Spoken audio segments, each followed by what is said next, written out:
د شهزاد محمدي له ورلډ کپ څخه ایستل آیا د افغانستان کرکټ بورډ دغه فیصله صحیح وکړه که غلطه؟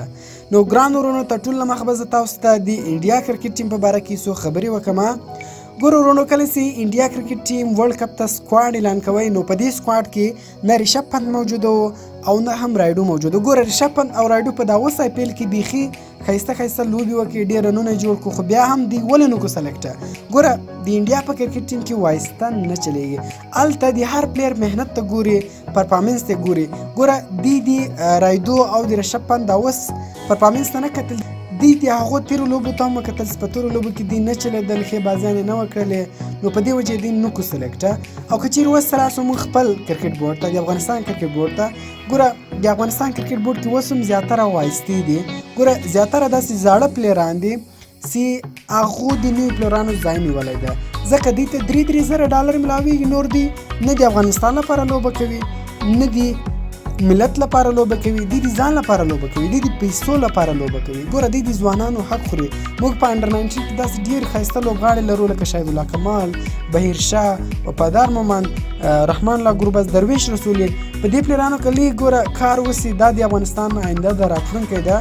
که موږ چیرې وګورو، ګوره د انډیا یوراسنګ ته، یوراسنګ ګوره زوړ پلیر ده او تقریبا په T20 کې ډېر ښه ریکارډ هم لري، اوس هم ښه لوبې کوي، خو بیا ولې د انډیا کرکټ ټیم ته نه سلیکټېږي؟ ګوره زموږ په ټیم کې اوس هم داسې زاړه لوبغاړي دي چې تر اوسه پورې لوبېږي، هېڅ پرفارمنس یې ښه نه ده، په تېر لوبې کې هم هېڅ لوبې نه دي کړي، ښه رنونه یې نه دي جوړ کړي، بیا هم دوی سلیکټ کړي دي. نو دا خو اوس ګوره د شهزاد محمدي له خبرو معلومه سوه، کله چې دی د افغانستان ته راورسېدی نو اول له وارې د میډیا ته دا خبره وکړله چې زه پیټ یم، زه خبر هم نه وم او زه یې له ورلډ کپ څخه وایستم. ما 2 ګنټې پریکټس وکړ، دا مې وکړو، دا مې وکړو، دا مې وکړو، بیا یې هم زه وایستم. افغانستان کرکټ بورډ کې دا مسلې دي، دا ښه کپتان و، دا نه د ښه کپتان. نو دا خو معلومه خبره سوه چې اوس هم د افغانستان کرکټ بورډ کې ګروپان جوړ دي، جلا جلا پارچیانې جوړې دي، او دا معلومه خبره سوه چې هر پلیر چې ده، دا کوم پلیران چې دي، دا د پیسو لپاره لوبېږي، دا د افغانستان لپاره نه لوبېږي. $3,000 دوی ته ملاویږي. ګوره موږ چې کله د افغانستان کرکټ میچ ګورو نو موږ تقریبا ډېر غټ زوري کارونه پرېږدو، راس ورته ناست یو او افغانستان کرکټ میچ ګورو. خو بیا هم ګوره که موږ ګورو پلیران د موږ په کیسه کې دي، نه پلیران د افغانستان په کیسه کې نه دي.